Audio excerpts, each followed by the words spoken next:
I was raised by a single mom in New York, and she used the local library as a daycare center because it was a very tough neighborhood. And so she would basically say, when you get back from school, go straight to the library and don't come out until I pick you up late at night. So I used to basically live in the library, and I read everything. I read every magazine. I read every pictograph. I read every book. I read every map. I just ran out of stuff to read. I just read everything. So I got over this idea of that reading a large number of books or reading a book to completion as a vanity metric. Because really, when people are putting up photos on Twitter, Instagram of look at my pile of books that I'm reading, it's a show off thing. It's a signaling thing. Yeah, right? sure. And the reality is, I would rather read the best 100 books over and over again until I absorb them, rather than read all the books. Right. Yeah, because your brain has finite information, in a finite space.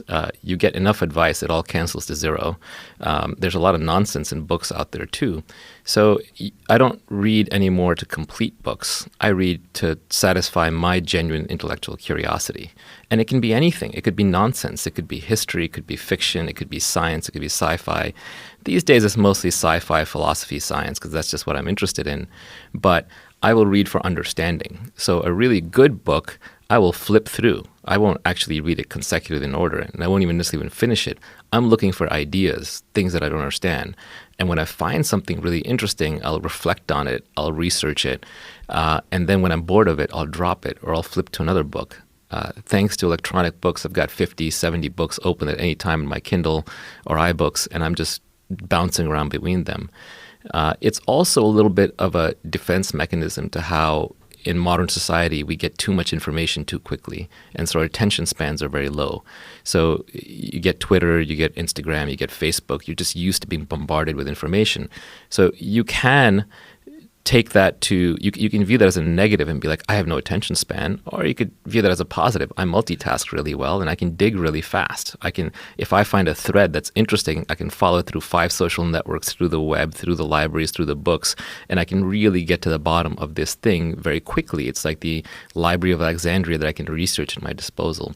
When you think of the word, say, successful, who's the first person or people who come to mind for you? Yeah, it's an odd answer because, most people think of someone as successful when they win the game. And it's whatever game they're playing, right? So if you're an athlete, you're going to think of successful someone who is a top athlete and wins that game. Or if you're in business, then you're going to think Elon Musk or, someone of that sort. Or in my mind, I would have answered that question a little differently a few years ago. I would have said Steve Jobs, because he created something, or he was a driving force, part of the driving force and the spearhead for creating something that has changed the lives for all of humanity. And that's the iPhone. I think of Mark Andreessen as super successful, not because of his recent incarnation as a venture capitalist, which is an interesting one, but because of the incredible work that he did with Netscape. He commercialized the web browser. Satoshi Nakamoto is successful in the sense that he created Bitcoin, which is this incredible technological creation that will have repercussions for decades to come. So in the classic sense, I consider those creators and commercializers successful. And of course, Elon Musk, just because he changed everyone's viewpoint on what is possible with modern technology entrepreneurship. But that said, to me, the real winners are the ones who step out of the game entirely, who don't even play the game, who rise above it.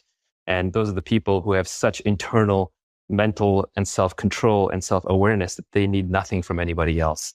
So there are a couple of these characters that I know in my life, some older gentlemen that I like to kind of learn from. And we mentioned our Polish friend earlier. I would consider him successful because he doesn't need anything from anybody. He's at peace, he is at health, and whether he makes more money or less money, or whether the next person over from him does better or worse than him, has no effect on his mental state and bearing. And historically, I would say that the legendary Buddha or Krishnamurti, whose stuff that I like reading, they are successful, quote unquote, in the sense that they step out of the game entirely. Winning or losing does not matter to them. There's some line that I read somewhere that all of man's troubles arise because he cannot sit in a room quietly by himself for half an hour. Right? And if you could literally just sit, if you could just sit for 30 minutes and be happy, you are successful. And I think that is a very powerful place to be, but very few of us get there. A really good book costs $10 or $20 and it can change your life in a meaningful way. So it's not something I believe in saving money on. And this is even back when I was broke and I had no money. I always spent money on books. I never viewed that as an expense. That's an investment to me. And I probably spend 10 times as much money in books as I actually get through. So in other words, like for every $200 worth of books I buy, I actually end up making it through 10%. So I'll read $20 worth of books, but it's still absolutely worth it. You and I have that in common. Yeah, and anything that's one of the greats, like if I read a book and I know that it's amazing, I'll buy multiple copies, partially to give away, partially because I have them lying around the house. And these days, I find myself rereading as much or more as I do reading.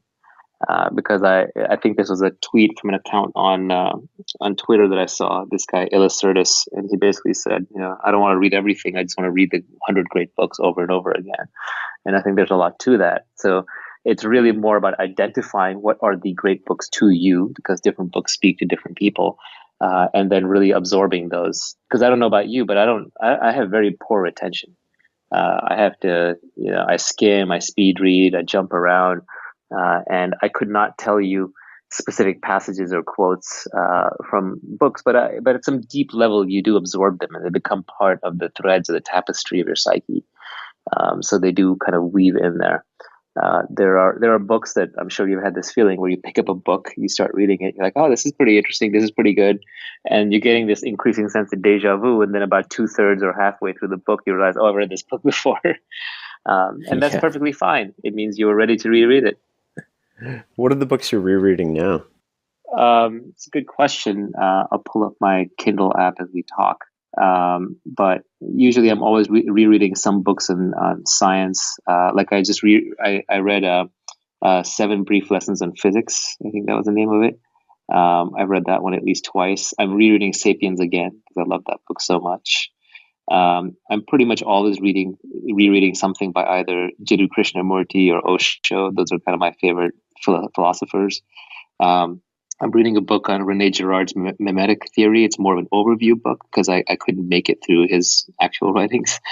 I'm reading Tools of Titans, Tim Ferriss's summary book of what he's learned from a lot of gay performers. I'm rereading Stories of Your Life and Others by Ted Chiang. It's one of my favorite sci-fi novels. I'm reading a book on called Thermo-Info-Complexity. It's actually by a friend of mine. It's not published yet. I just finished reading Persuasion. Well, I should say I finished skimming Persuasion, Robert Cialdini. I don't think I needed to read the entire book to get the point, but it was still good to read what I did. I recently reread The Lessons of History by Will and Ariel Durant. It's a great little book. History book. Yeah, I'm currently reading Story of Philosophy, also by Will Durant. I have a young kid now, so I've got a lot of child raising books that I use more as reference material than anything else. Recently read some Emerson, some Chesterfield. Let's see, I've got a Leo Tolstoy book here. I've got another Osho book. I've got Delusion Damage, which is a blog that I used to love. I have pieces of it saved up. Alan Watts. Let's see, Scott Adams. I reread God's Debris recently. Tao Te Ching, a friend of mine, is rereading it, so I picked it up again. There's tons. I mean, I could just go on and on. There's a von Mises book here. There's The Undercover Economist, the Richard Bach book. There's some Jed McKenna books. I was recently trying to reread Moby Dick and Hamlet just to try and get back into fiction, but I didn't make it through either one. Do you set aside time in your day to reread, or like to read it all, or is it like a consistent thing, or do you fit it in when you have time? I read when I'm bored of everything else, but the good news is I get bored very easily. So there's always a book to capture the imagination. Usually at nighttime before I go to bed, I'll read, but it's not a flawless thing. When I'm on vacation, I'll read, but if I'm sitting in a Lyft or an Uber, I'll read. Sometimes in the morning at home, after I've worked out, I'll just read. Sometimes when I wake up, I'll just grab my phone and read. I don't set. I'm not a very disciplined person, so I don't really set these hard and fast rules for myself. But the good news is I just love to read. Because I love to read, whenever I'm bored and I have time, I just do it. And thanks to the iPhone and the Kindle and the iPad, they just make it really easy. Oh, I've got 2 books here in Feynman, Perfectly Reasonable Deviation, which is by him, and then Genius, which is a James Gleick book about Feynman. So this is we're talking, I'm flipping through and looking more. Evolution of Everything by Matt Ridley is one of my favorite authors. I've read everything of his and reread everything of his. Little Dale Carnegie in here, The 3-Body Problem, Man's Search for Meaning. There's lots. Sex at Dawn, There's a lot of books out there. Your Kindle sounds like my dream. Well, I'm going through right now. It's hundreds and hundreds and hundreds of books are downloaded. It's not even like, I mean, we could sit here the entire podcast, not be going through them. You've said before you think of books as throwaways. How did you come to think about books like that, and what impact has that had on what you read? I mean, that's really an impact of the internet. Once the internet came along, I think it's destroyed everybody's attention span, because now all of humanity's works are available to you at any given time, and you're being interrupted constantly. So just our attention span goes down, our ability to focus goes down. But at the same time, we just become more judicious. We also want the meat.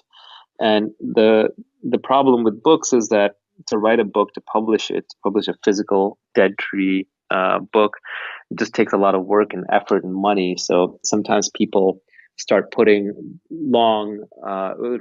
long books around simple ideas. Those are probably my least favorite books, and it's kind of why I avoid the whole business and self-help category, because you generally have one good idea and it's buried in hundreds or thousands of pages and lots of anecdotes.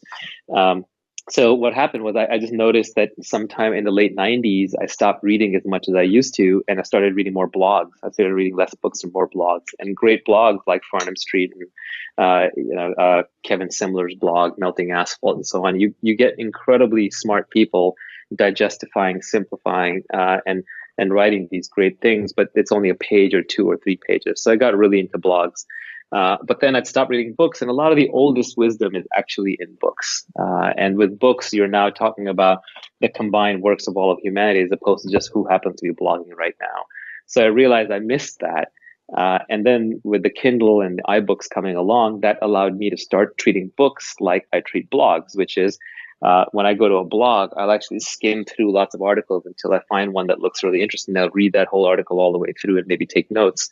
So now I treat books the same way, which is I'll skim through a large number of books. I'll put them down. I'll jump around, back, forward, middle, until I find a part that's interesting. Then I'll just consume that piece. And I won't feel guilty about having to finish the entire book. Because I just view it as a blog archive, right? It's like a blog might have 300 posts on it, and you can read just the 2, 3, 5 that you need right now.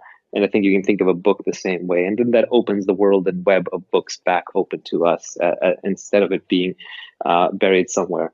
I think, like many people, I know of a lot of friends who are currently stuck on a book somewhere.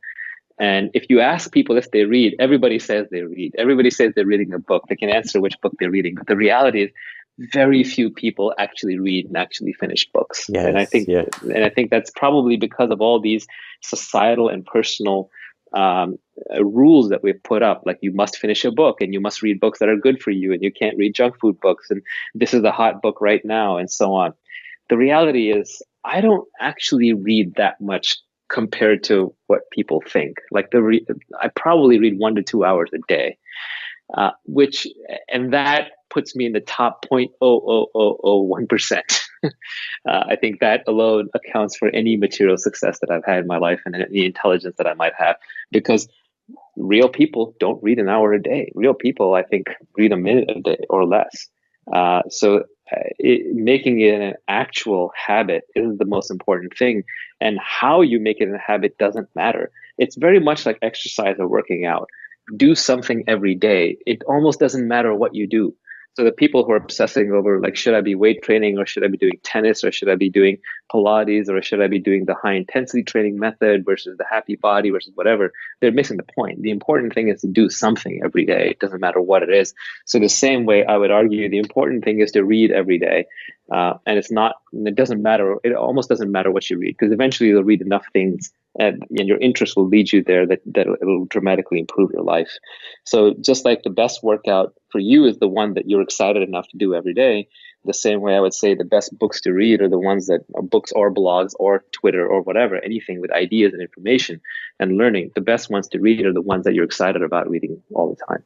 Most of the people that I know that read quite a bit, they have a reading habit like you. You're described as a very habitual person. Where did that come from? Oh, that might have come from the Tim Ferriss podcast. I don't think I'm more habitual than anybody else. I think human beings are entirely creatures of habit.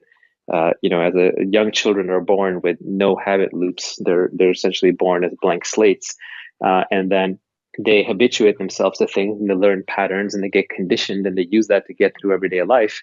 And habits are good. Habits can allow you to background process certain things so that your neocortex, your frontal lobe, stays available to solve brand new problems. But we also unconsciously pick up habits in the background and we keep them for decades, and we may not realize that they're bad for us, so we're ready to move on from them. To some extent, our attitude in life, our mood, our happiness levels, depression levels, these are also habits. Do we judge people? How often do we eat? What kinds of food do we eat? Do we walk or do we sit? Do we move? Do we exercise? Do we read? These are habits as well.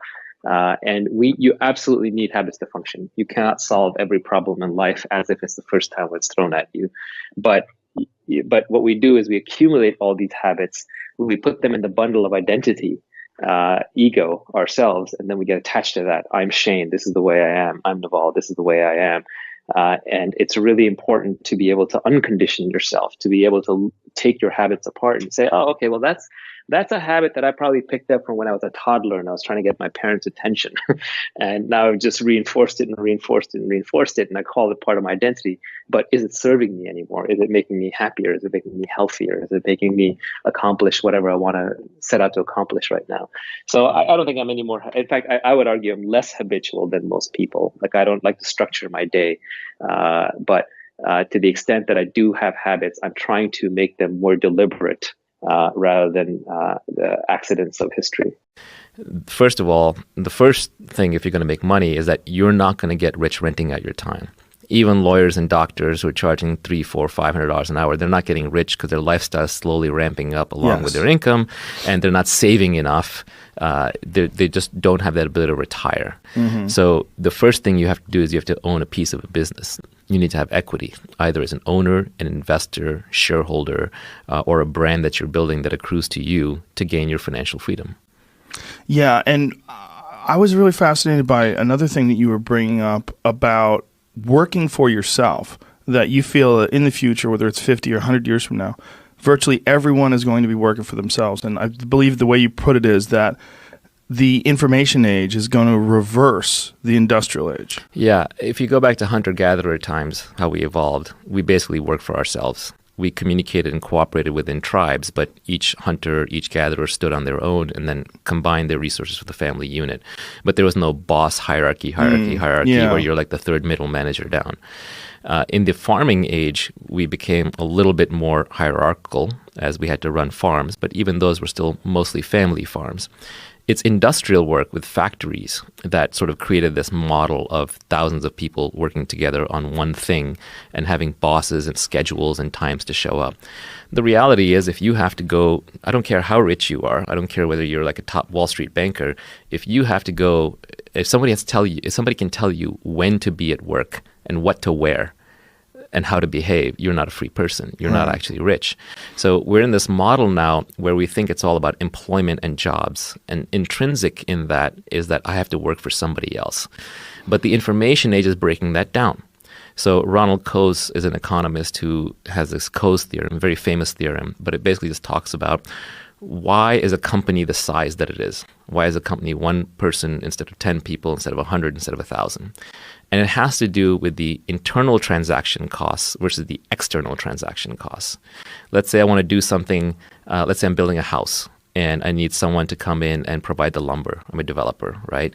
Do I want that to be part of my company, or do I want that to be an external provider? A lot of it just depends on how hard it is to do that transaction with someone externally versus internally. If it's too hard to keep doing the contract every time externally, I'll bring that in-house. If it's easy to do externally and it's a one-off kind of thing, I'd rather keep it out of the house. Well, information technology is making it easier and easier to do these transactions externally. It's becoming much easier to communicate with people. Gig economy, I can send you small amounts of money. I can hire you through an app. I can rate you afterwards. So we're seeing an atomization of the firm. We're seeing the optimal size of the firm shrinking.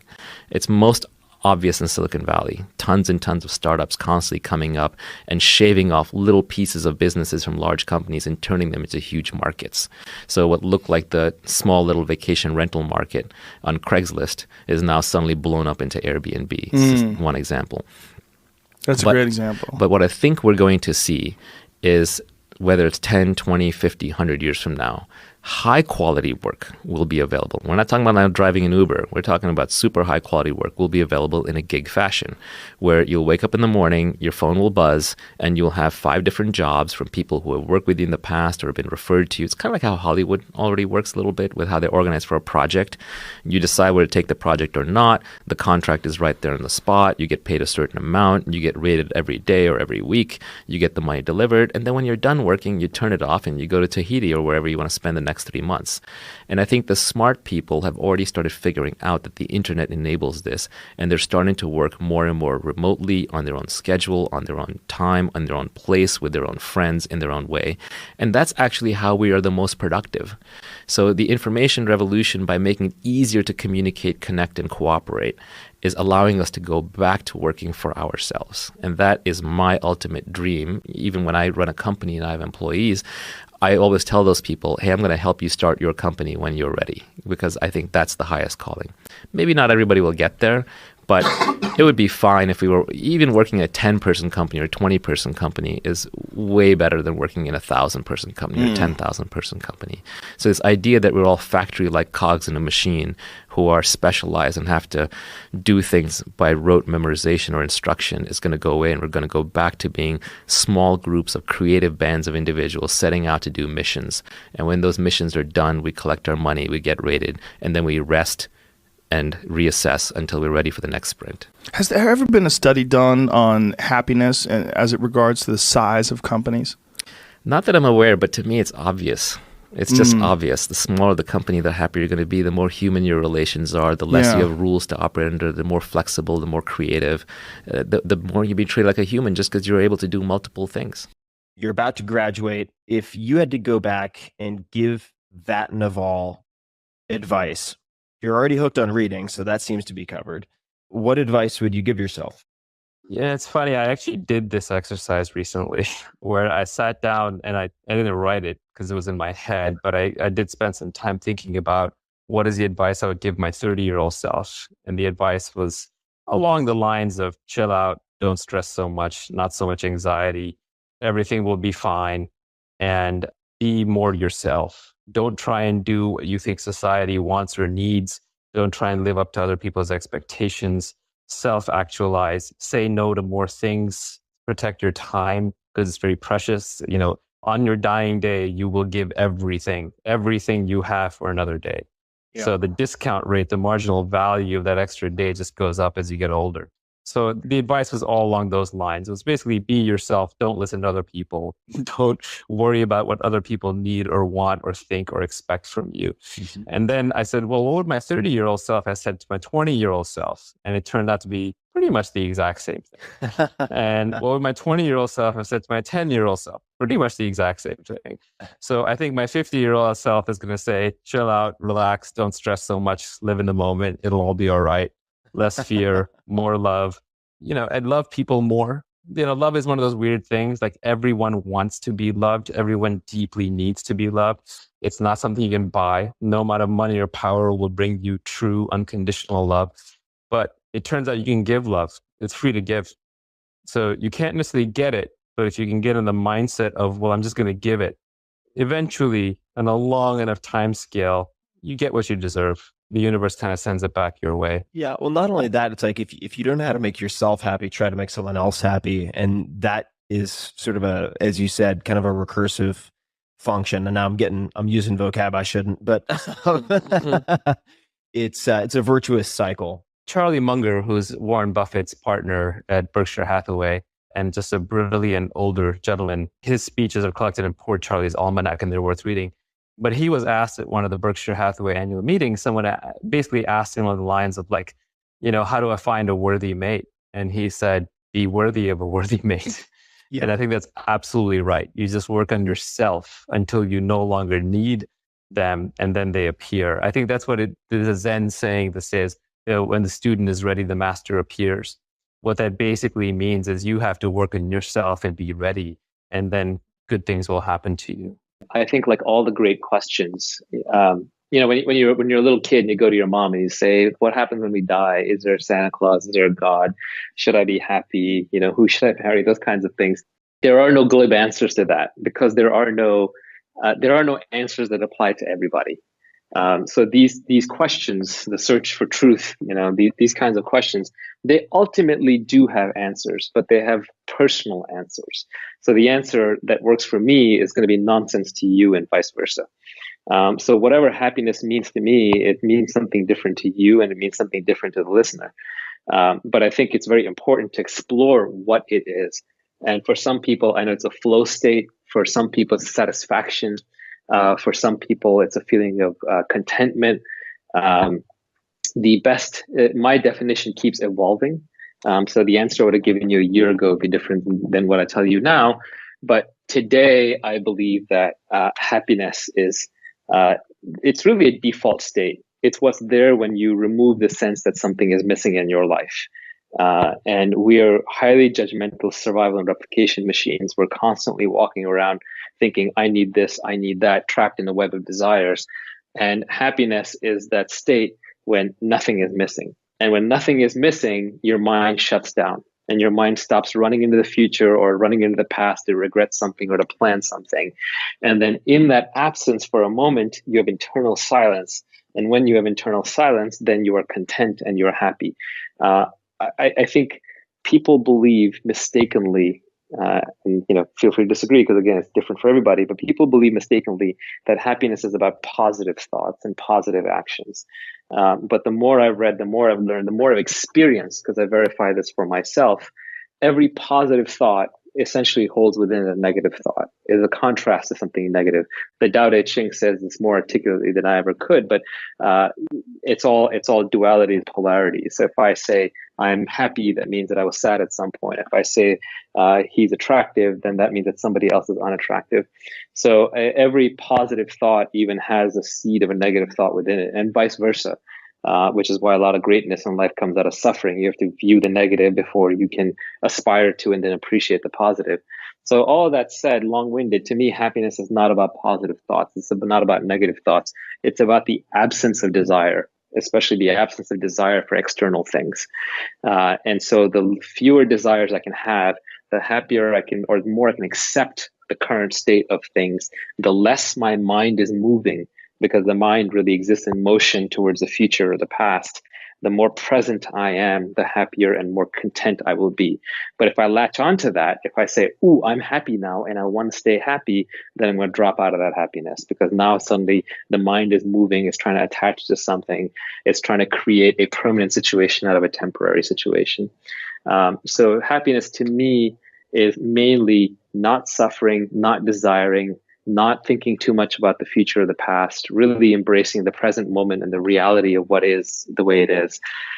Because nature has no concept of happiness or unhappiness.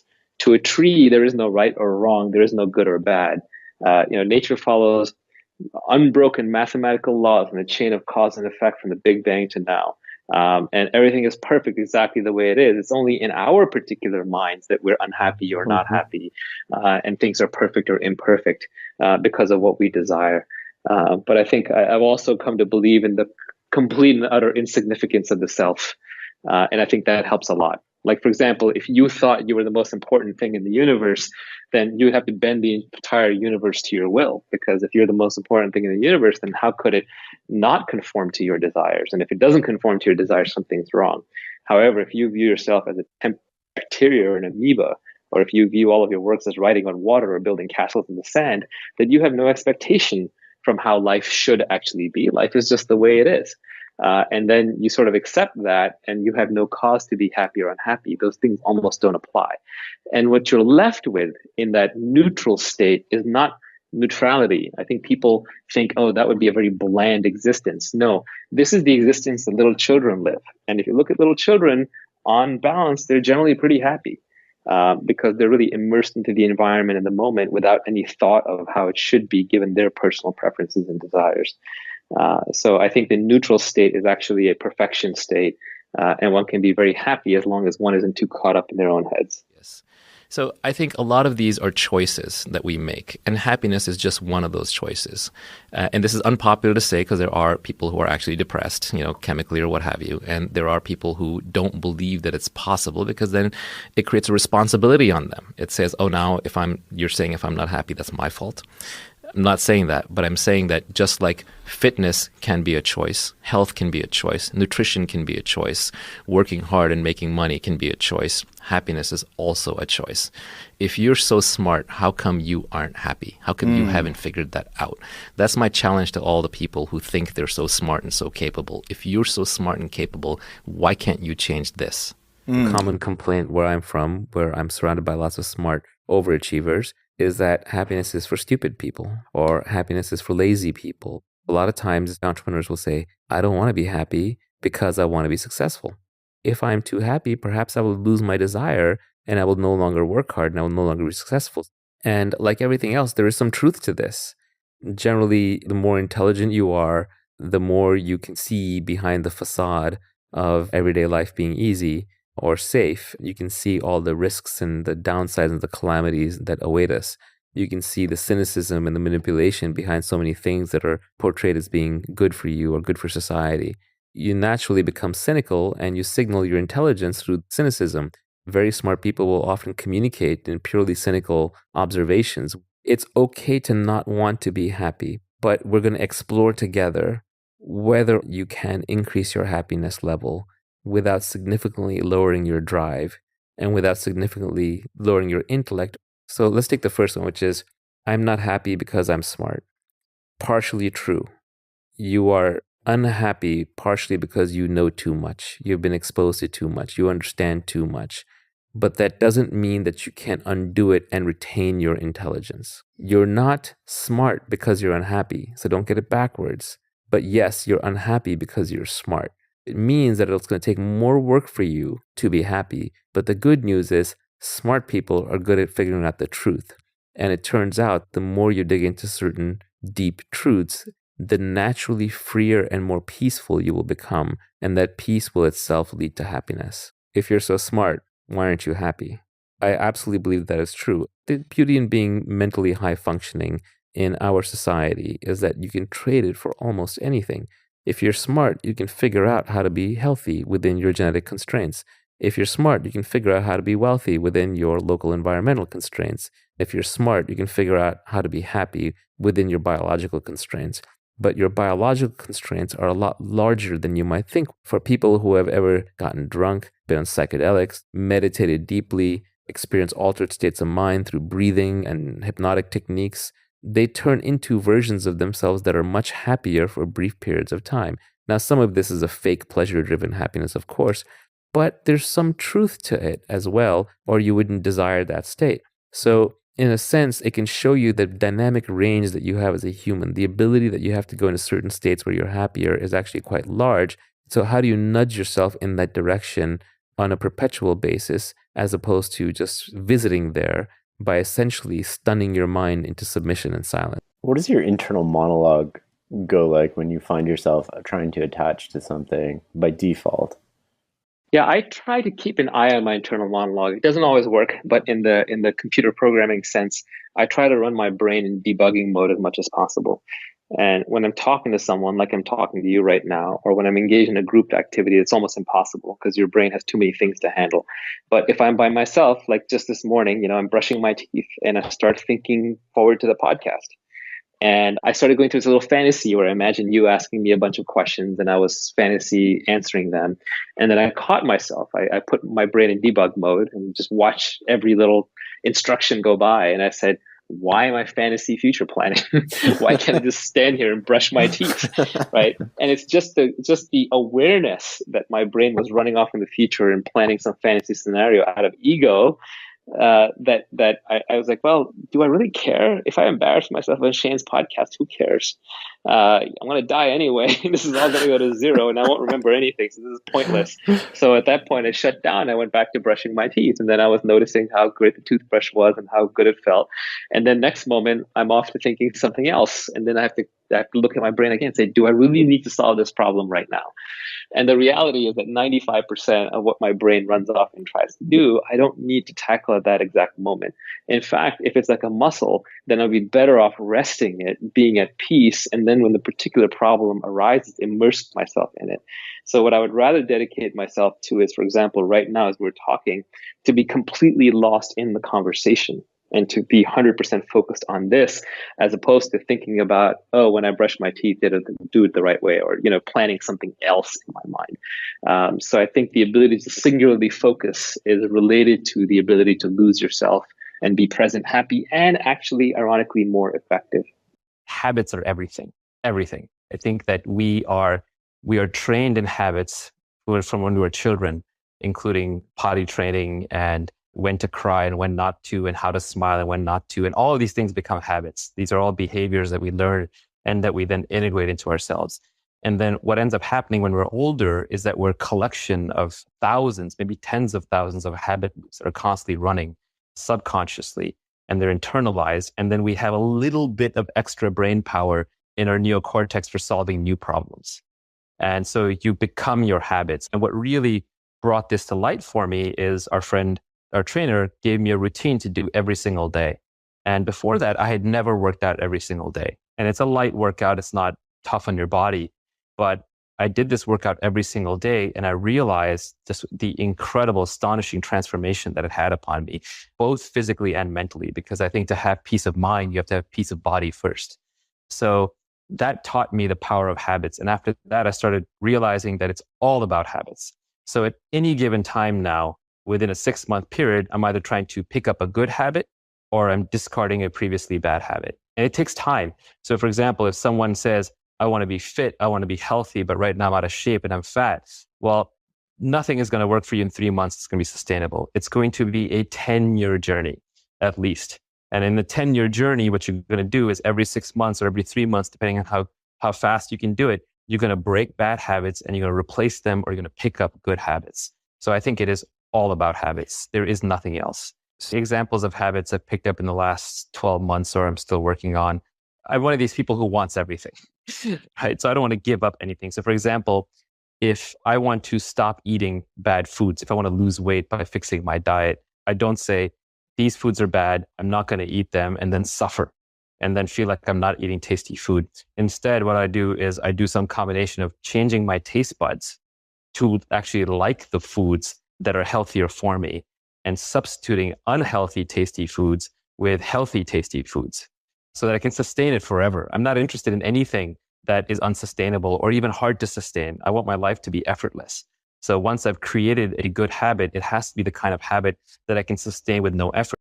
So let's talk about hard work. There's this battle that happens on Twitter a lot between should you work hard and should you not. Like David Hauser's on there saying it's like you're slave driving people. And Keith Rabois is always on there saying like, no, all the great founders work their fingers to the bone. And they're talking past each other. First of all, they're talking about two different things. David is talking about employees in a lifestyle business, which is fine. Your number one thing in life, if you're doing that, is not getting wealthy. You have a job, you also have your family, you also have your life. But Keith is talking about the Olympics of startups. He's talking about the person going for the gold medal and trying to build a multi-billion-dollar public company. That person has to get everything right. They have to have great judgment. They have to pick the right thing to work on. They have to recruit the right team, and they have to work crazy hard because they're basically engaged in a competitive sprint. So if getting wealthy is your goal, you are going to have to work as hard as you can. But hard work is absolutely no substitute for who you work with and what you work on. What you work on is probably the most important thing.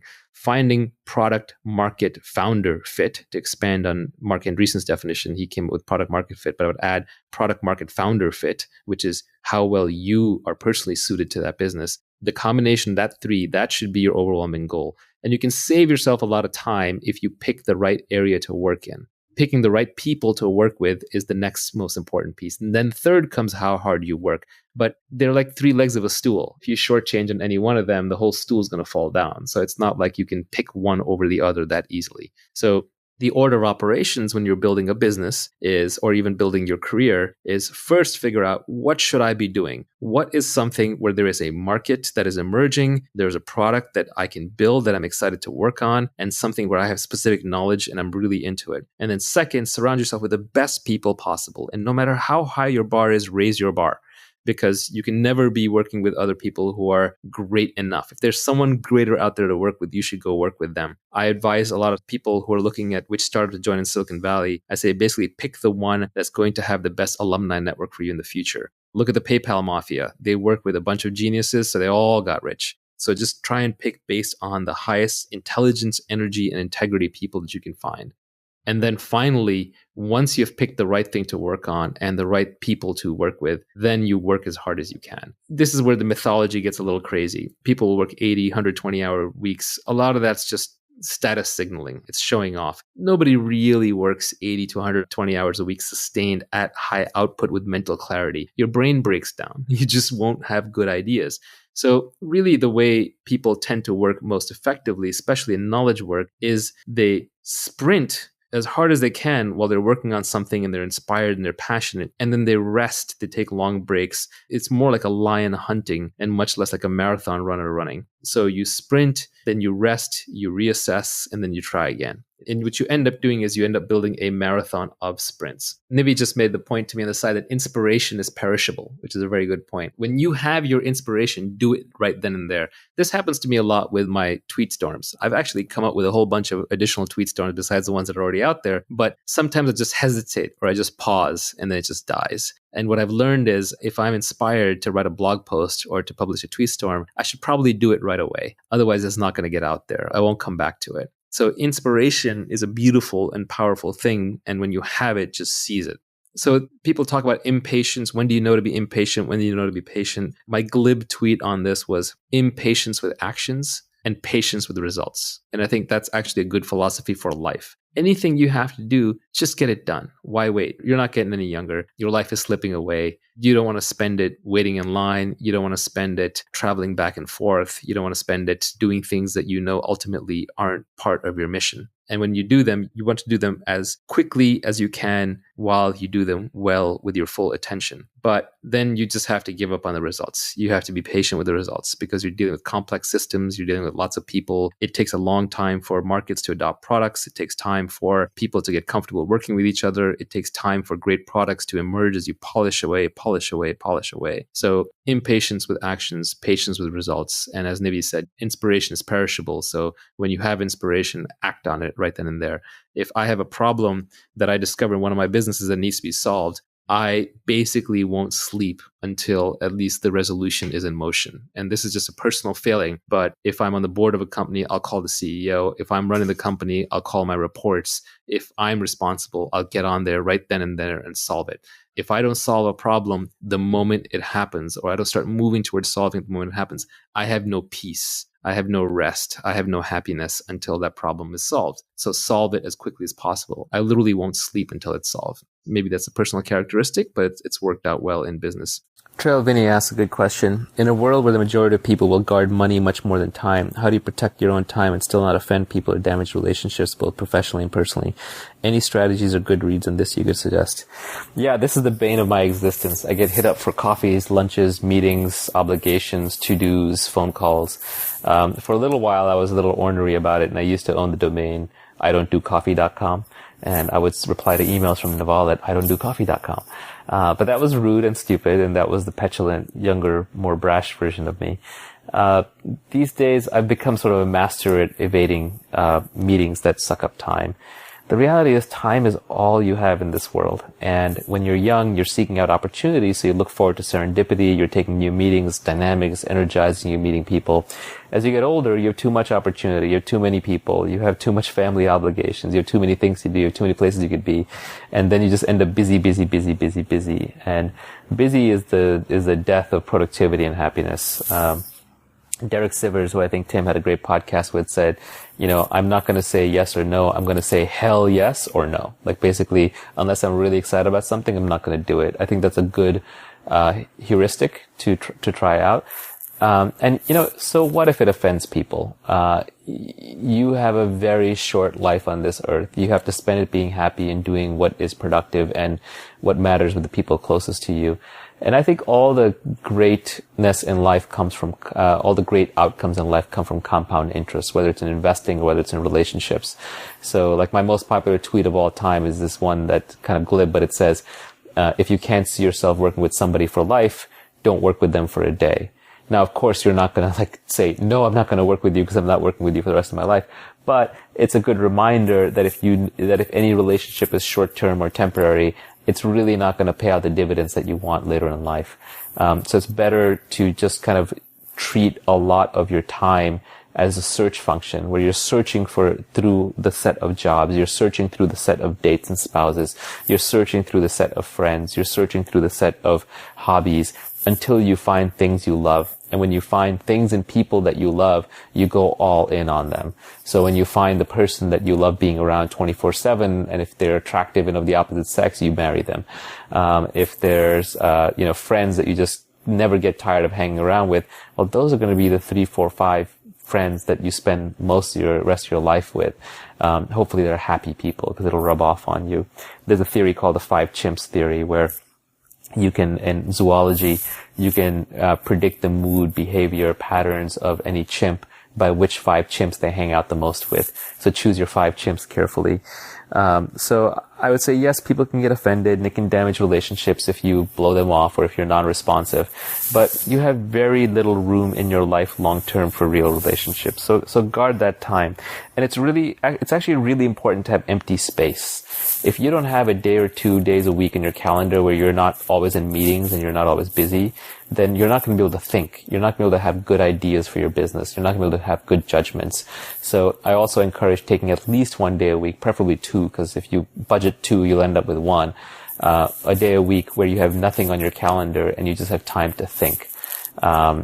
It's only after you're bored that you're going to have the great ideas. It's never going to be when you're stressed or busy or running around or rushed.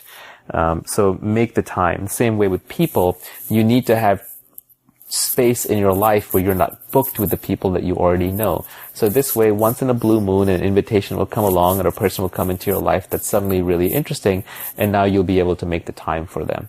So I think you have to be pretty ruthless about saying no to things, about turning people down, and leaving room in your life for serendipity.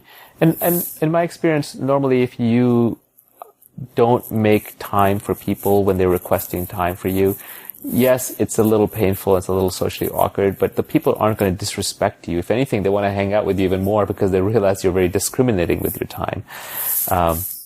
But guard your time. Forget the money. I mean, money is actually the least important thing. There's a discount rate to money. I like asking my friends, which is, okay, if you could keep your friends and family and you could keep everything you know, but you lost all your money and your job and you had to start over. But in exchange, you get to be younger. You get to be physically younger. How many years of your life would you have to get back in exchange for giving up everything you've earned and put away? And I have friends who say, 5 years or 10 years. For me personally, it's about 2 to 3 years. I'd start over with everything if you gave me back 2 or 3 years of youth, frankly. But the older you get, the smaller that number gets. When you're on your deathbed, when you're in your last days, you'd give up every dollar at the bank for another week, another few days, another hour, another minute. So money has a very steep discount rate as you get older. And you just realize you get older that it matters less and less and less outside of the bare necessities, which, unfortunately most of the world is still struggling with.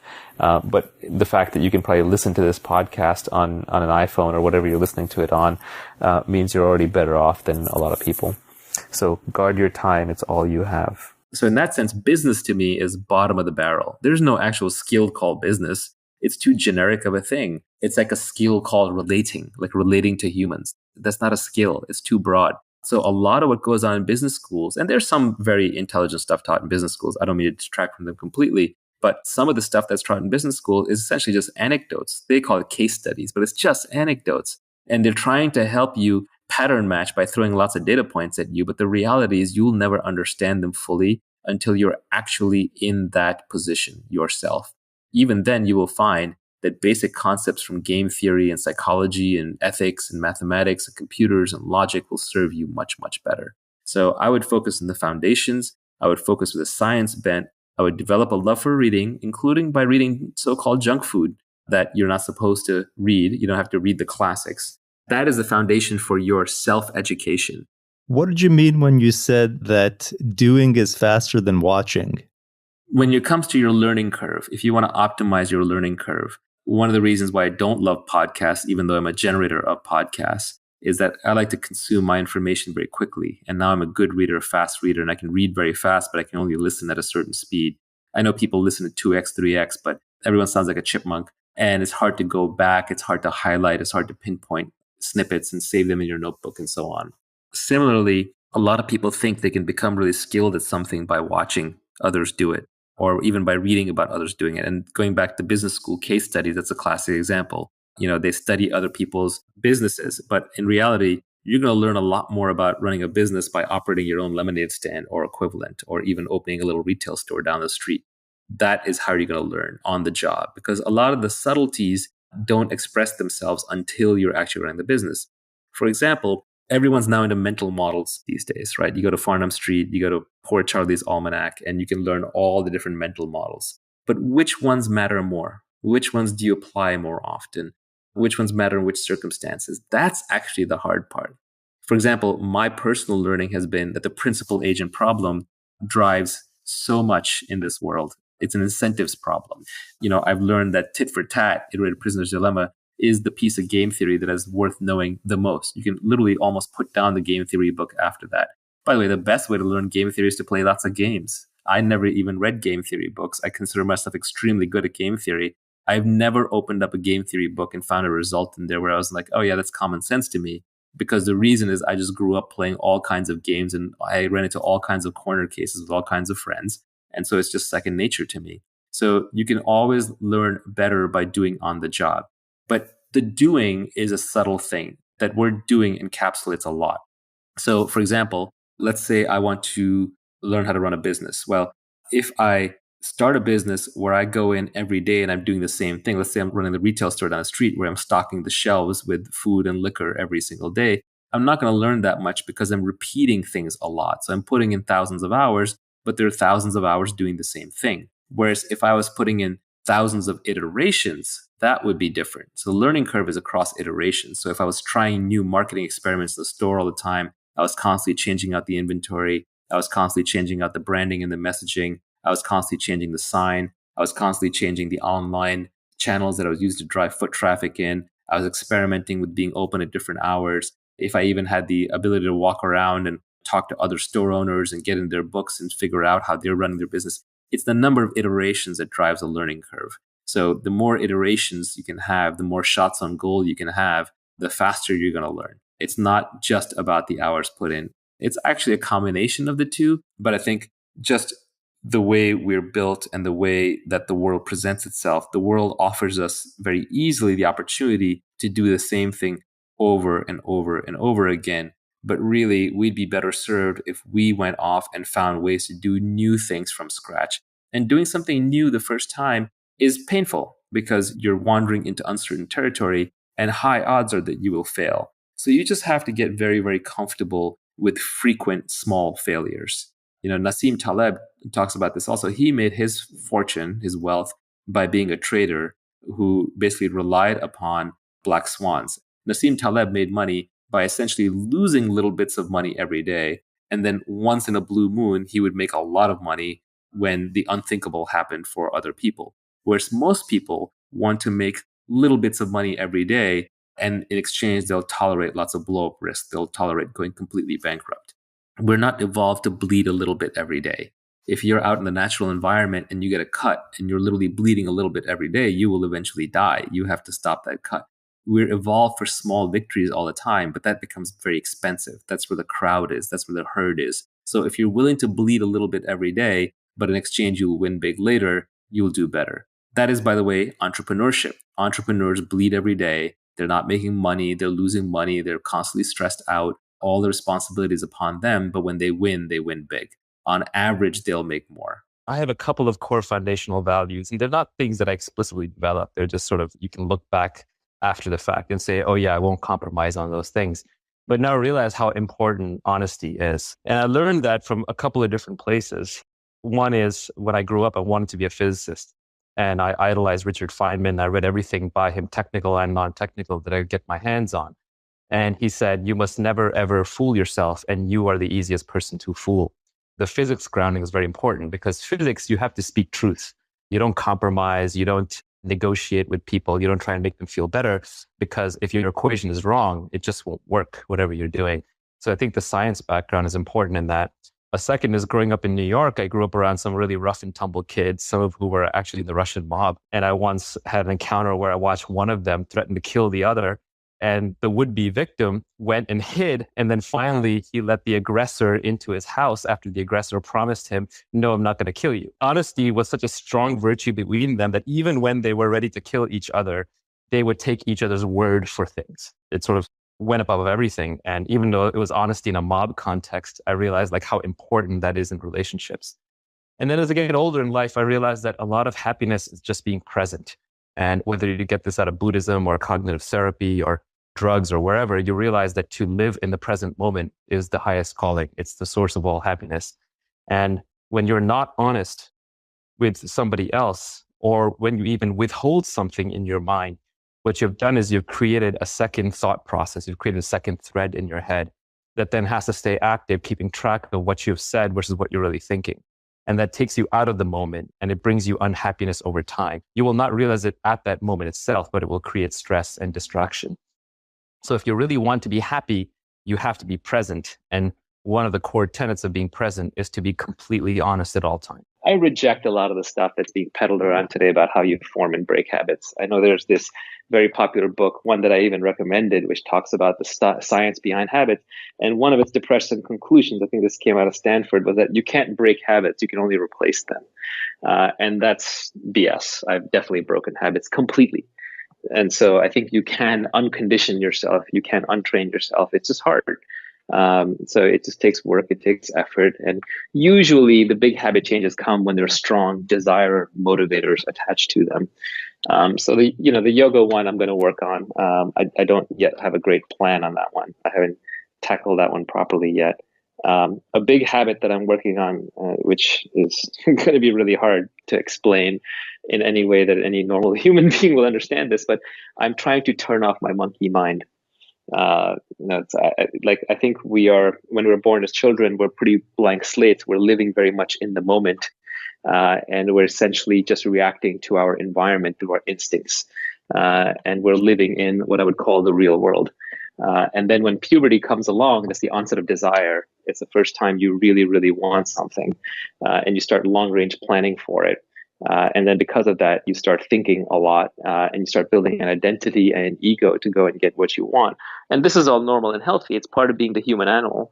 But I think at some point it gets out of control. And then we are constantly just talking to ourselves in our heads. We're playing little movies in our heads, walking down the street, but no one's actually there. Now, of course, if you started voicing this thought in your head that you're always having, you'd be a madman and they'd lock you up. But the reality is, if you walk down the street and there are 1,000 people in the street, I think all 1,000 are talking to themselves in their head at any given point.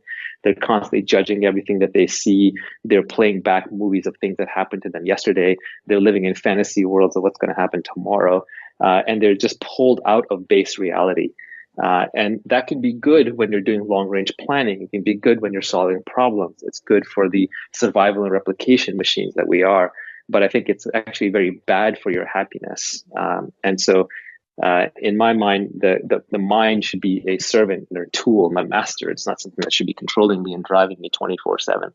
So I've taken on this idea that I want to break the habit of uncontrolled thinking, which is hard, because if I say to you, don't think of a pink elephant, I just put a pink elephant in your head. So it's an almost impossible problem. So it's more something that has to be guided by feel than guided by actual thinking or thought process. But I'm deliberately cultivating experiences, states of mind, locations, activities that will help me get out of my mind. And I know, all of society does that to some extent. In some sense, the people chasing thrills and action sports or flow states or orgasm or any of these states that people really strive to get to, a lot of these are basically just trying to get out of your own head. They're trying to get away from that voice in your head and this overdeveloped sense of self. And at the very least, I do not want my sense of self to continue to develop and become stronger as I get older. I want it to be weaker and more muted, so that I can live much more in present everyday reality and accept nature and the world for what it is, and appreciate it very much as a child would, and then not have to seek happiness through external circumstances, chasing to fit some preconceived notion that I have. We squander our time with the death of 1,000 cuts. So another tweet I had was, you should be too busy to do coffee while still keeping an uncluttered calendar. People who know me know that I'm famous for simultaneously doing two things. One is having a very clean calendar. I have almost no meetings on it. And there are people that I meet with, when they see my calendar, they almost weep. While at the same time, I am busy all the time. I'm always doing something. And it's usually quote unquote work related, but it is whatever the highest impact thing is that needs to be done at that time and that I'm most interested, inspired about. But the only way to do that is to constantly, ruthlessly decline meetings. People want to do coffee and build relationships, and that's fine early in your career when you're still exploring, but later in your career when you're exploiting and there are more things coming at you than you have time for, you have to ruthlessly cut meetings out of your life. If someone wants to do a meeting, see if you can do it with a phone call instead. If they want to do a phone call, see if they can do it with an email instead. If they want to do it with email, see if they can do it with a text message instead. If they're text messaging, you should probably be ignoring most text messages unless they're true emergencies. So one has to be utterly ruthless about dodging meetings. When you do meetings, do walking meetings, do standing meetings, keep them short, keep them actionable, keep them small. Any meeting with 8 people in it sitting around a conference table, nothing is getting done in that meeting. You're literally just dying 1 hour at a time. Doing coffee reminds me of an old quote, I think, from Steve Jobs when they asked him, hey, why doesn't Apple come to conventions? Or why don't you come to my convention? And his response was, well, then because we wouldn't be here working. Yeah, I used to have a tough time turning people down for meetings, but now I just tell them outright. I just say, look, I don't do non-transactional meetings. I don't do meetings without a strict agenda. I don't do meetings unless we absolutely have to. Nivi used to do this. He would email people when they would ask Nivi and I for a meeting, like coffee meeting, get to know you. He would say, we don't do meetings unless it's life and death urgent. And then that person has to basically respond, yeah, it's life and death urgent, or there's no meeting.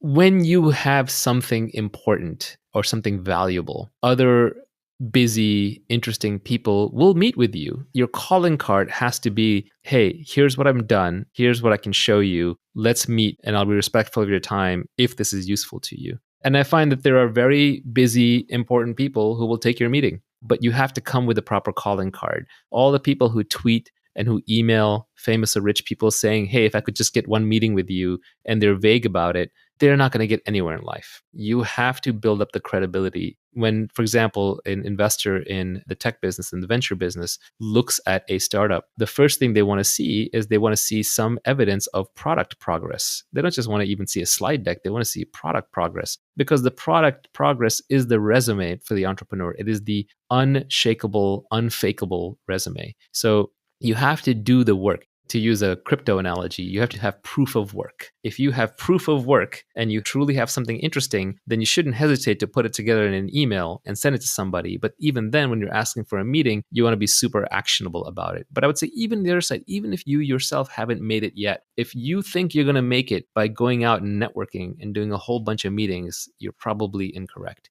Yes, networking can be important early in your career. And yes, you can get serendipitous with meetings, but the odds are pretty low. And as we spent time talking about earlier, when you are just meeting people and hoping to get that lucky break, you're relying on type 1 luck, which is blind luck, and type 2 luck, which is hustle luck. But what you're not getting is type 3 or type 4 luck, which are the better kinds, where you spend time developing a reputation, working on something, developing a unique point of view, and being able to spot opportunities that others can't. A busy calendar and a busy mind will destroy your ability to do great things in this world. If you want to be able to do great things, whether you're a musician or whether you are an entrepreneur or whether you're an investor, you need free time and you need a free mind. Specialization is for insects, right? So everyone should just be able to do everything. And so I don't believe in this model anymore of trying to focus your life down on one thing. You've got one life, just do everything you're going to do. if you go to a circus and you see a bear, right, that's kind of interesting, but not that much. If you see a unicycle, that's interesting, but you see a bear on a unicycle, that's really interesting, right? So when you combine things you're not supposed to combine, people get interested. It's like Bruce Lee, right? Striking thoughts, philosophy plus martial arts. And I think it's because at some level, all humans are broad. We're all multivariate, but we get summarized in pithy ways in our lives. And at some deep level, we know that's not true, right? Every human basically is capable of every experience and every thought.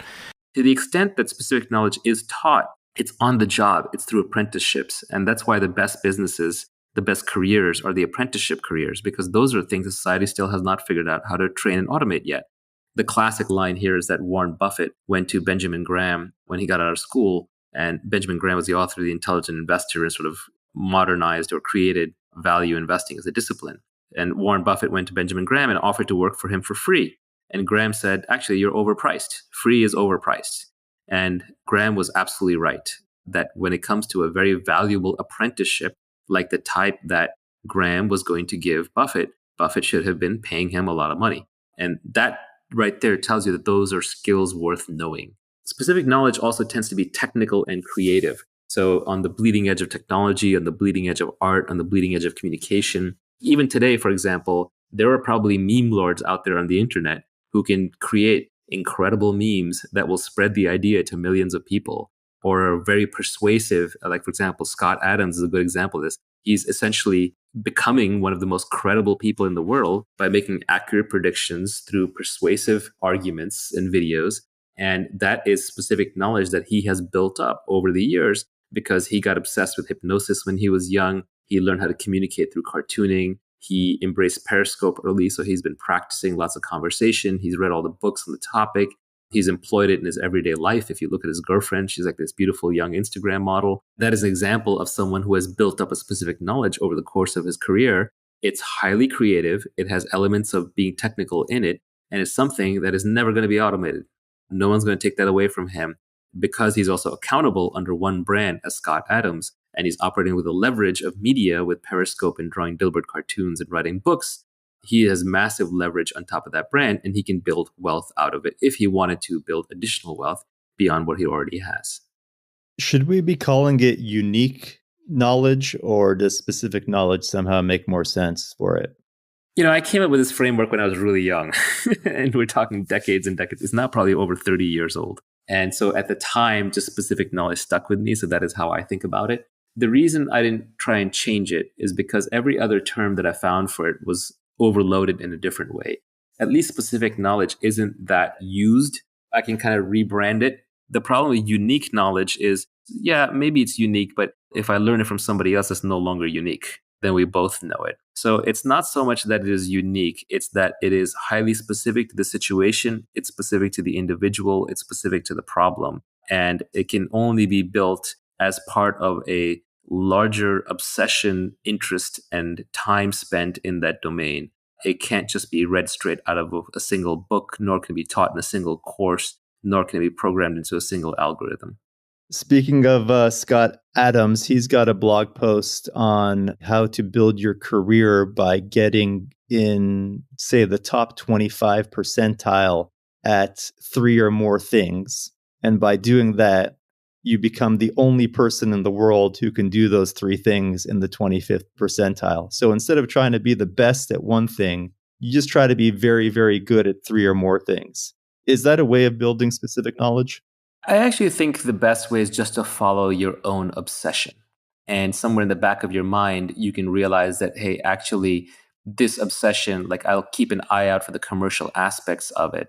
But I think if you go around trying to build it a little too deliberately, if you become too goal-oriented on the money, then you won't pick the right thing. You won't actually pick the thing that you love to do, so you won't go deep enough into it. Scott Adams' observation is a good one. It's predicated on statistics. Let's say there's 10,000 areas that are valuable to the human race today in terms of knowledge to have.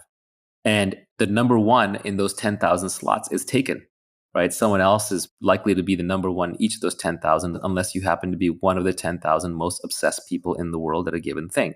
But when you start going the combinatorics of combining, well, number 3,728 with top-notch sales skills and really good writing skills and someone who understands accounting and finance really well, When the need for that intersection arrives, you've expanded now from 10,000 through combinatorics to millions or tens of millions.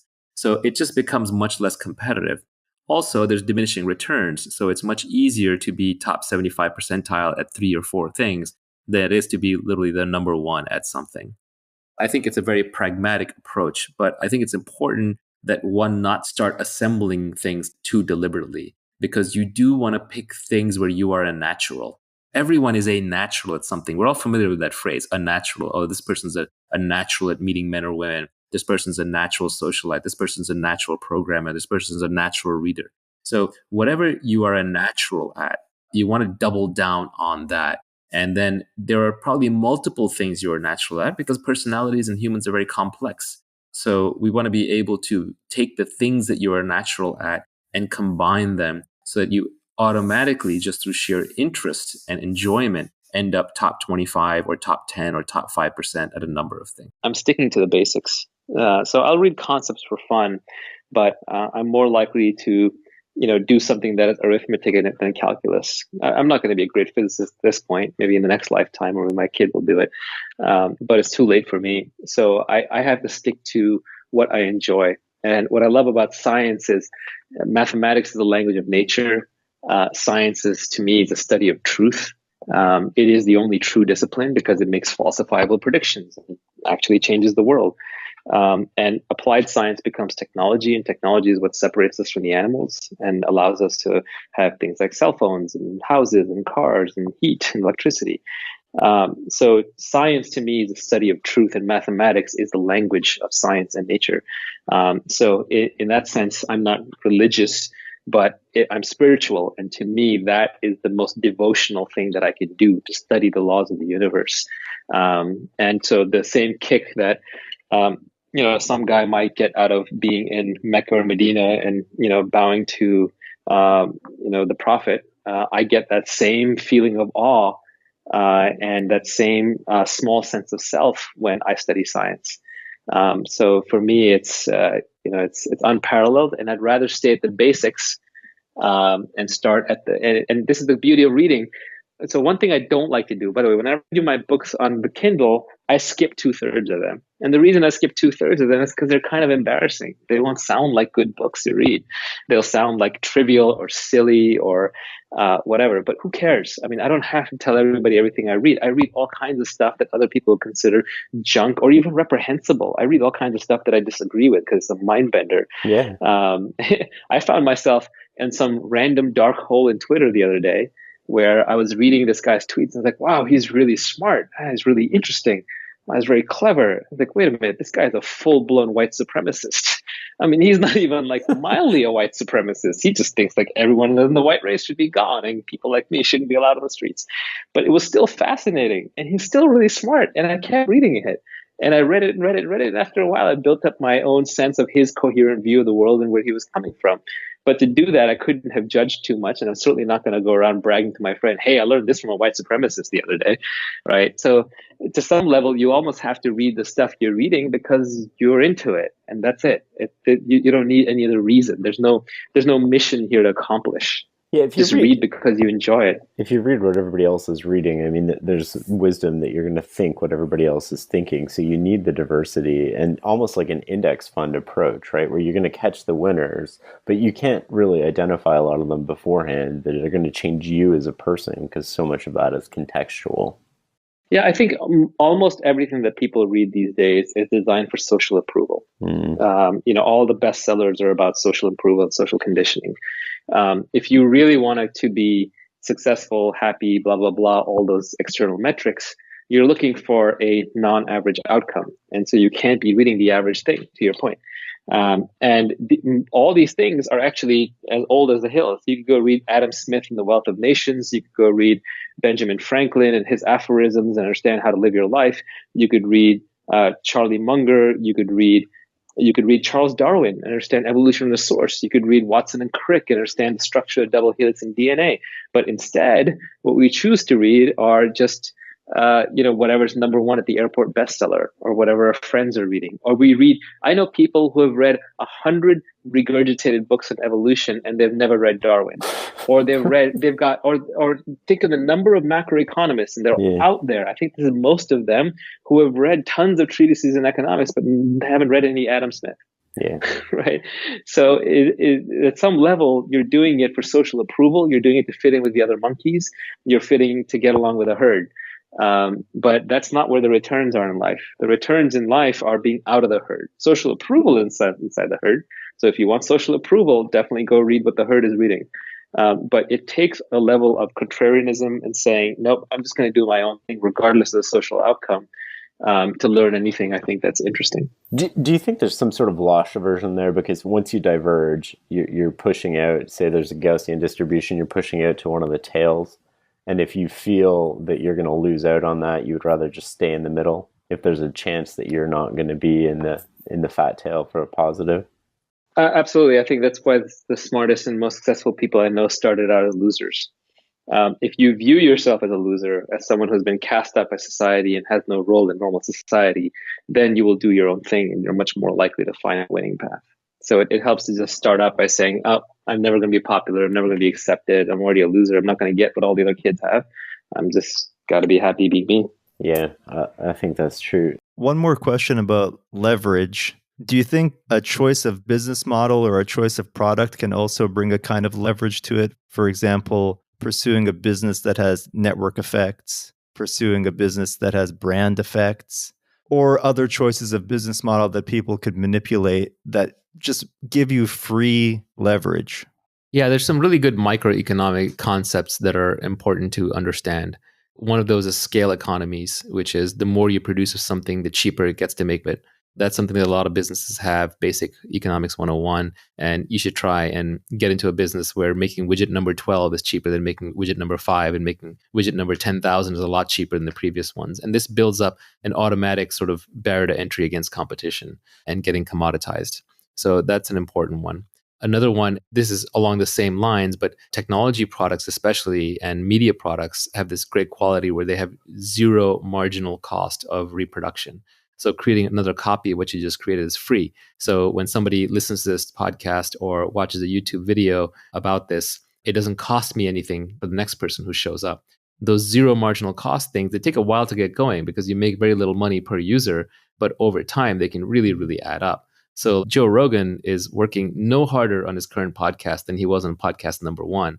But on podcast number 1100, he's making $1 million for the podcast, whereas for the previous one, he probably lost money for the first one. That's an example of zero marginal cost. And then the most subtle but the most important is this idea of network effects. And it comes from computer networking.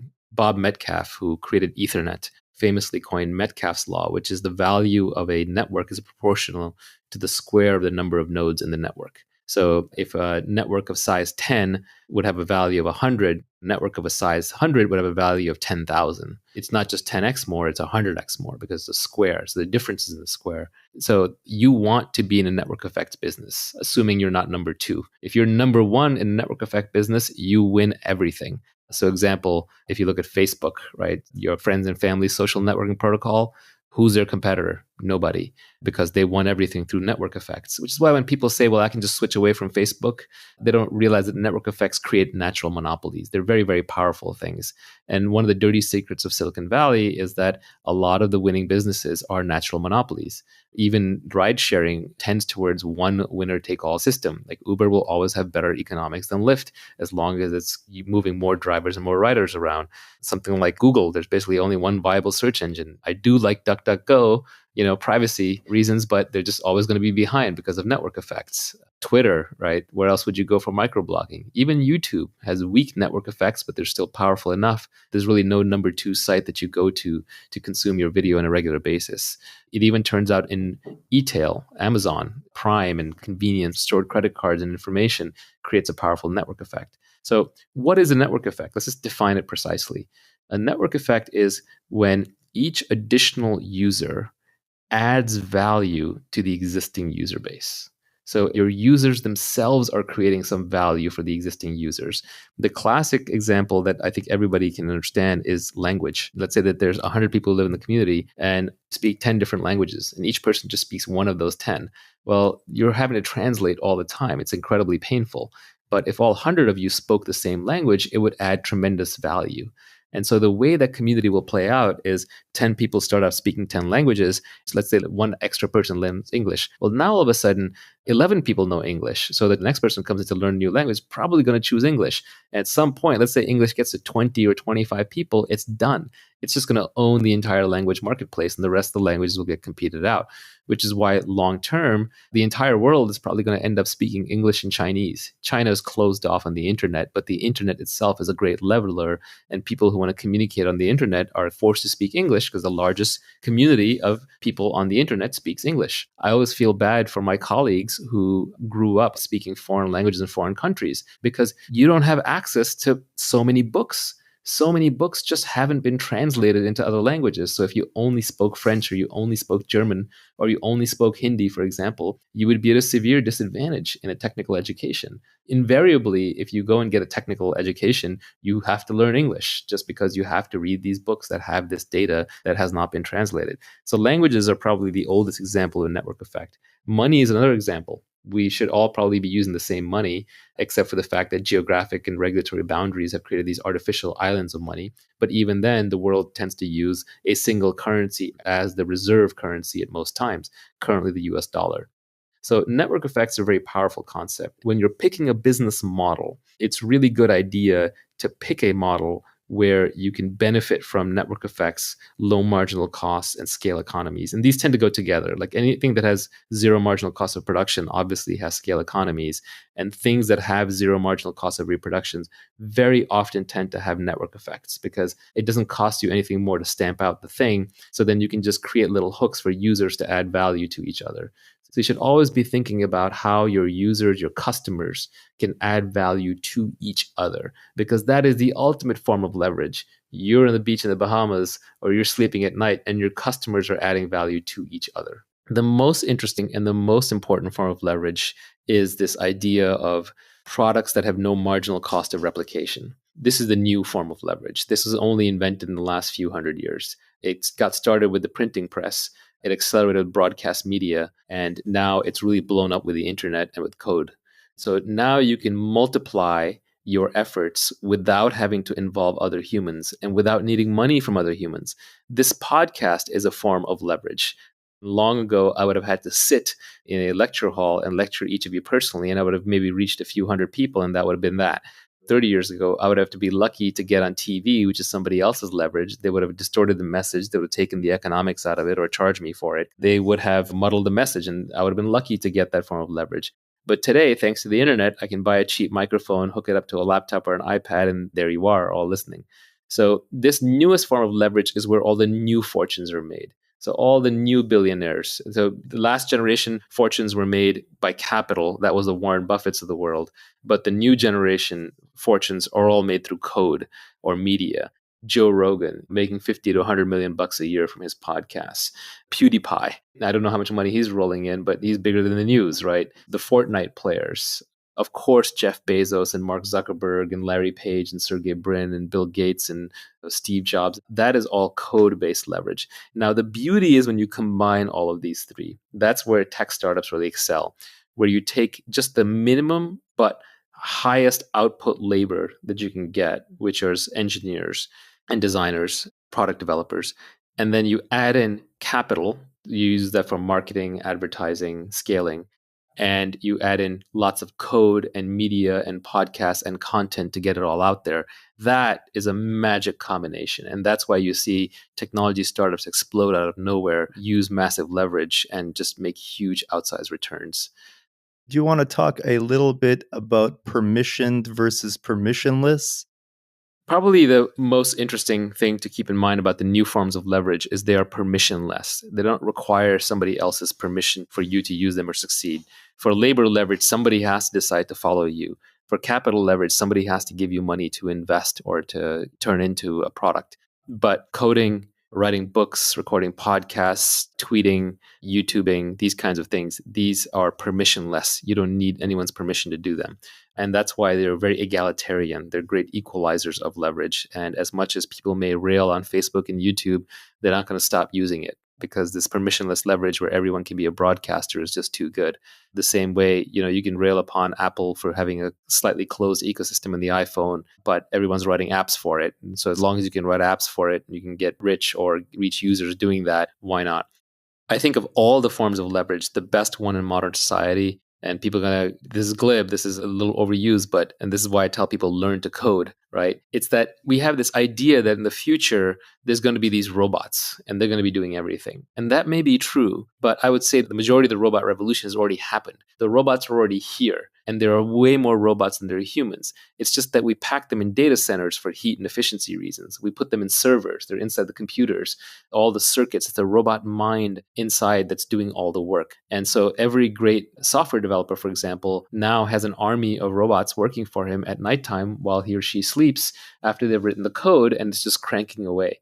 So the robots army is already here. The robot revolution has already happened. We're about halfway through it. We're just adding in much more of the hardware component these days. As we get more familiar, we get more comfortable with the idea of autonomous vehicles and autonomous airplanes and autonomous ships and maybe autonomous trucks, and there's delivery bots and Boston Dynamics robots and all that. But robots who are doing web searching for you, for example, are already here. The ones who are like cleaning up your video and audio and transmitting it around the world are already here. The ones who are answering many customer service queries, things that you would have had to call a human for, are already here. So an army of robots is already here. It's very cheaply available. And the bottleneck is just figuring out intelligent and interesting things to do to them. And essentially, you can order this army of robots around. Just the commands have to be issued in a computer language, in the language that they understand. So these robots aren't very smart. They have to be told very precisely what to do and how to do it. So coding is such a great superpower, because now you can speak the language of the robot armies and you can tell them what to do.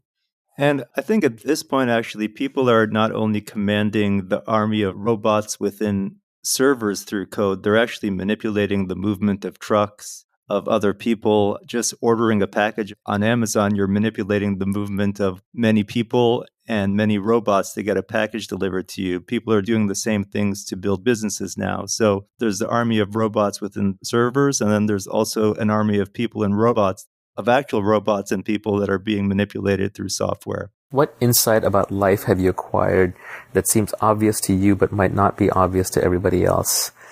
This is a tough one. It's a deep question. I do have one fundamental recent belief that I've acquired in the last few years that I don't think most people would agree with.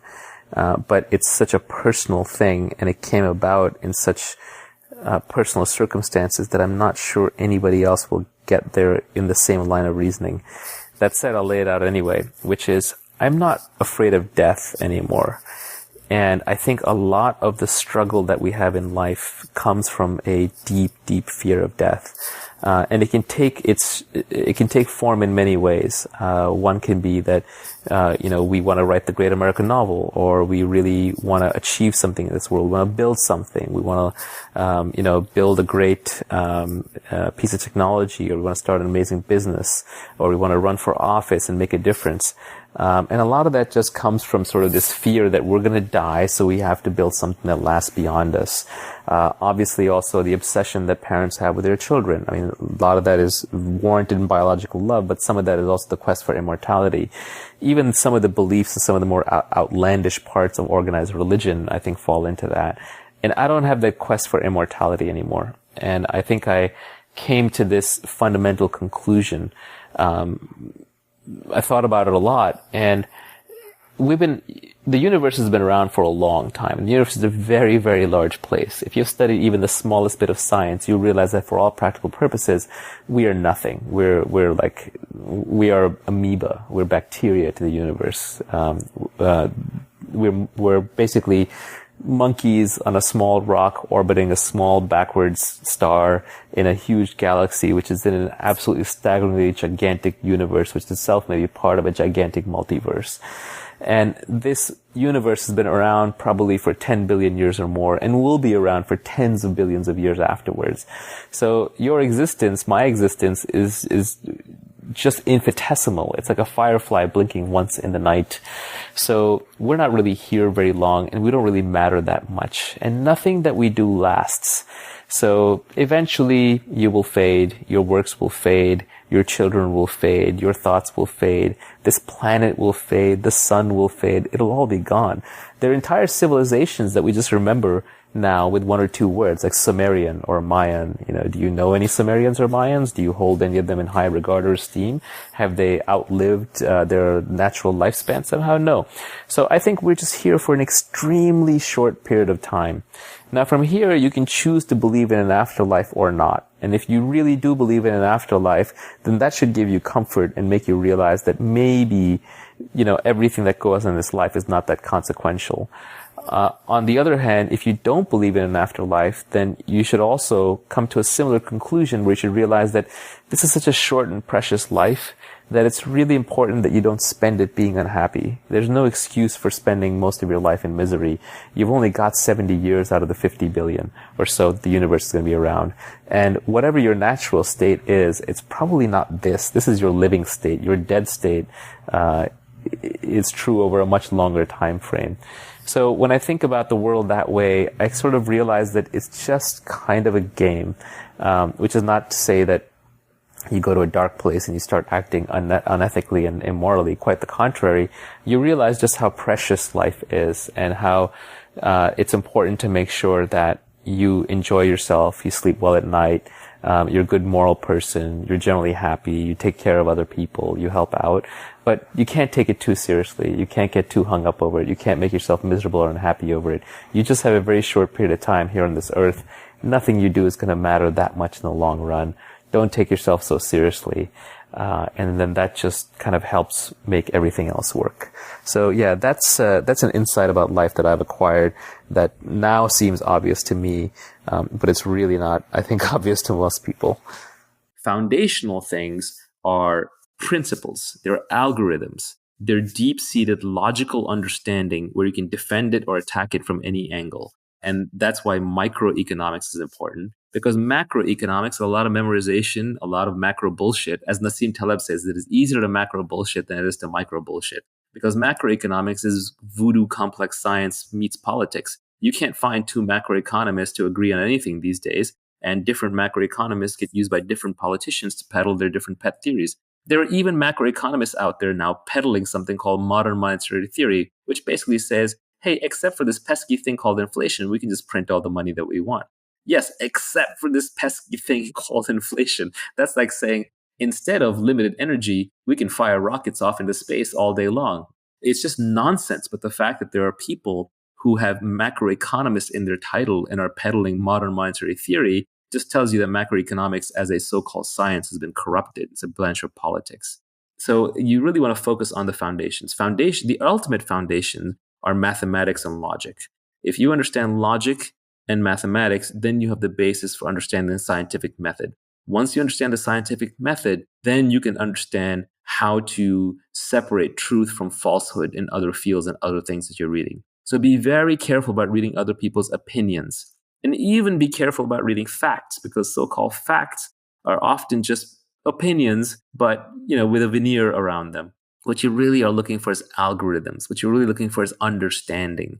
It's better to go through a book really slowly and struggle and stumble and rewind than it is to fly through it quickly and say, well, now I've read 20 books, I've read 30 books, I've read 50 books in the field. It's like Bruce Lee said, I don't fear the man who knows 1,000 kicks and 1,000 punches.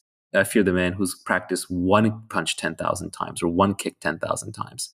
It's the understanding that comes through repetition and through usage and through logic and foundations that really makes you a smart thinker. To lay a foundation for learning for the rest of your life, I think you need two things if I was going to try and sum it up. One, practical persuasion. And two, you need to go deep in some technical category, whether it's abstract math or you want to read Donald Knuth's books on algorithms, or you want to read Feynman's lectures on physics. if you have practical persuasion and a deep understanding of some complex topic, I think you'll have a great foundation for learning for the rest of your life. Yeah, if I could expand that a little bit, I would say that the 5 most important skills are, of course, reading, writing, arithmetic, and then as you're adding in persuasion, which is talking, and then finally I would add computer programming, just because it's an applied form of arithmetic that just gets you so much leverage for free in any domain that you operate in. If you're good with computers, if you're good at basic mathematics, if you're good at writing, if you're good at speaking, and if you like reading, you're set for life. If you could have one billboard anywhere with anything on it, what would it say? Where would you put it? I don't know if I have messages to send to the world, but there are messages that I like to send to myself at all times.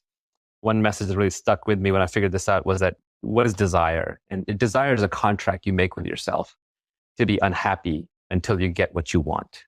I don't think most of us realize that's what it is. I think we go about desiring things all day long and then wondering why we're unhappy. So I like to stay aware of that because then I can choose my desires very carefully. I try not to have more than one big desire in my life at any given time. And I also recognize that as the axis of my suffering. I realize that that's where I've chosen to be unhappy. So I think that is an important one. Or even a simpler one is, a lot of meditative, like you said, you did a transcendental meditation course. They give you a mantra. The mantra is supposed to have actually no meaning. Maybe the universal mantra, that's been derived through the ages is Om, where you kind of just sit there and say Om in your mind to yourself. Right. It's strange. You can say it to yourself all day long in your mind, and it'll make you happier and more peaceful. You start chanting it out loud, they'll lock you up. But Om has no meaning, I think. But to me, it has a meaning, and the meaning is just accept. Just accept. In any situation in life, you only have 3 options. You always have 3 options. You can change it, you can accept it, or you can leave it. Those are your 3 options. What is not a good option is to sit around wishing you would change it, but not changing it, wishing you would leave it, but not leaving it, and not accepting it. So it's that struggle, that aversion that is responsible for most of our misery. So probably the phrase that I use the most to myself in my head is to just tell myself one word, accept. So anytime I look at myself and I'm judging something, I just say accept. And it's only very, very, very few things that I will choose not to accept. And if I don't accept something, it's for one of 2 reasons. Either I'm aware that this is something that it's just so important to me right now that I can't accept it. And now I'm going to put up with a mental battle for it. Or more likely, I've just lost control of my thoughts. I'm no longer present. I'm dreaming. I'm in a highly emotional state.